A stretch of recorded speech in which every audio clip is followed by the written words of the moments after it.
gusto tenerla aquí, doctora, porque hoy nos va a hablar de un tema muy importante. Así es, chicas. Pues bueno, pues ahora nos toca hablar de glaucoma. El glaucoma es una enfermedad que va afectando el nervio óptico. El nervio óptico hay que reconocer que es el sistema que ayuda a que el ojo transforme las imágenes y las lleve al cerebro, porque no vemos con los ojos, vemos con la información que capta el ojo, pero que lo procesa el cerebro. Y si ese cable se va deteriorando, entonces las imágenes se empiezan a reducir en el campo periférico de nuestra visión y ese es uno de los síntomas que va a estar presentando el paciente de manera crónica. Por eso es que no da síntomas hasta que está en una fase muy avanzada. En el glaucoma avanzado, pues las personas se empiezan a dar cuenta que algo anda raro, pues porque se empiezan a tropezar contra las mesas, las alacenas, cosas que no pueden captar en su campo de visión y eso empieza a hacer que el paciente sospeche que algo no está bien y cuando llegan los encontramos en una fase mucho más avanzada. Entonces podemos decir que es una enfermedad silenciosa. Exactamente. ¿De dónde viene, doctora? Si hay alguna enfermedad que lo genera, la diabetes, la presión alta, o ¿de dónde viene el glaucoma? Como tal, el glaucoma más frecuente que nosotros tenemos, que es el glaucoma primario de ángulo abierto, no tenemos una causa de manera específica que lo esté generando.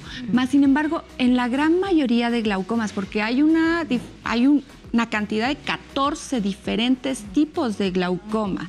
Los dividimos en los que son primarios, que son inherentes al globo ocular, y otros que pueden estar generados a consecuencia de alguna otra enfermedad, como bien lo dices, la diabetes, problemas de trauma, pacientes que crónicamente usan esteroides, pueden ser condiciones que generen que poco a poco se vaya elevando las presiones oculares, porque ese es el factor principal para el desarrollo del glaucoma y es nuestro elemento terapéutico que vamos a controlar, básicamente haciendo que las presiones oculares se mantengan lo más bajitas posibles para evitar la progresión. Pero se puede prevenir. Lo ideal es, en los casos más frecuentes, que son los glaucomas primarios de ángulos abiertos, no es algo que podamos nosotros revertir, pero sí encontrar en fases tempranas. ¿Será que el estilo de vida de una persona puede llegar a aumentar este riesgo o el estilo de vida, digamos, como hoy en día, el estrés, quizás hasta el alimento, no sé si eso influye en que pueda incrementar esta posibilidad de padecer el glaucoma? Sí hay condiciones en el estilo de vida que pueden facilitar a que haya mayor riesgo de que los tejidos sean más susceptibles al daño.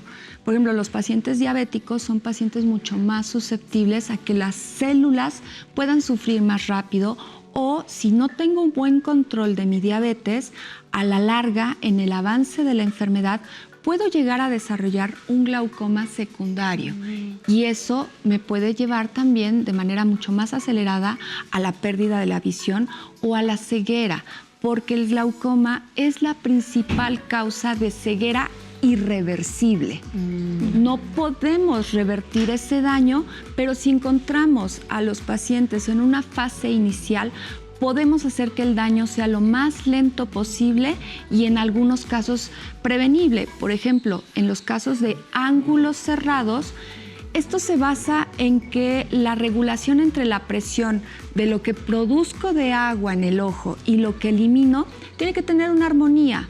Pero si la salida de ese líquido, que es el humor acuoso, no está saliendo de manera eficiente, las presiones oculares se empiezan a elevar y eso podemos encontrarlo en pacientes que podemos controlarlo tempranamente antes de llegar a esa condición.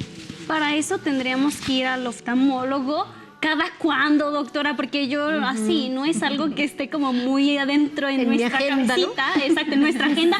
Hoy me toca la cita con la oftalmóloga. ¿Cada cuándo? ¿Cómo se logra detectar? ¿Hay algún estudio en específico? Normalmente el momento ideal para ir a una consulta al oftalmólogo fue ayer. El mejor momento de prevención es el momento más idóneo, ¿no? ¿Por qué? Porque efectivamente, como hay glaucomas infantiles desde el nacimiento, el mejor momento es en la revisión. Nosotros hacemos una historia clínica donde vamos nosotros determinando cuáles son los factores, qué presión tiene el paciente, las características del nervio óptico, y si vemos un paciente sospechoso, entonces mandamos a hacer estudios que son para ver cómo funciona el campo visual y estudios estructurales para ver cuántas pequeñas neuronas se encuentran en el nervio óptico, y esos estudios complementados nos ayudan a determinar si el paciente tiene glaucoma, en qué fase, y con ello determinar qué tratamiento es el más adecuado. Depende de la edad, ¿es más riesgoso? Efectivamente. Sí. Los cuarentones. Ay, me parece, doctora.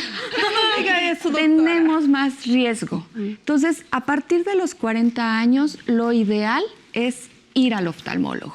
Y ya de ahí vamos determinando la frecuencia de las revisiones para que podamos encontrar en la manera más oportuna todos esos pacientes que lo van a desarrollar, que lo están desarrollando o que ya lo tienen, y poder establecer tratamiento. No, y qué importante tener esa conciencia, ¿no? de estarnos revisando, porque a veces decimos, no, pero yo estoy viendo bien, y realmente está teniendo un problema, pero por eso es bueno buscar siempre a un especialista. Doctora, ¿dónde usted atiende? Si tiene redes sociales para que también nos pueda decir y las personas allá en casita puedan buscarle y tener más información. Me encuentro en el Hospital Ángeles Acoxpa, en el consultorio 50.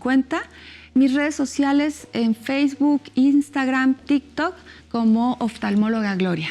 Perfecto. ¿Qué pasó este 12 de marzo, me dijo? Justo, el 12 de marzo es el día a nivel internacional que lo conmemoramos para visibilizarlo. Mientras más divulgación hagamos, mientras estos espacios conciencia, ¿no? que ustedes nos permiten hacer esta divulgación, podemos llegar a más gente oportunamente. Doctora, estaba hablando solamente de los tratamientos, que es a donde quería llegar también. ¿Es doloroso, no es doloroso? ¿Qué tipo de tratamientos hay para justamente el glaucoma? La ventaja que tenemos actualmente en el tratamiento de glaucoma es que ya tenemos muchas opciones. Antes solamente era tu gotita y por el resto del tiempo, en los casos complicados, cirugías.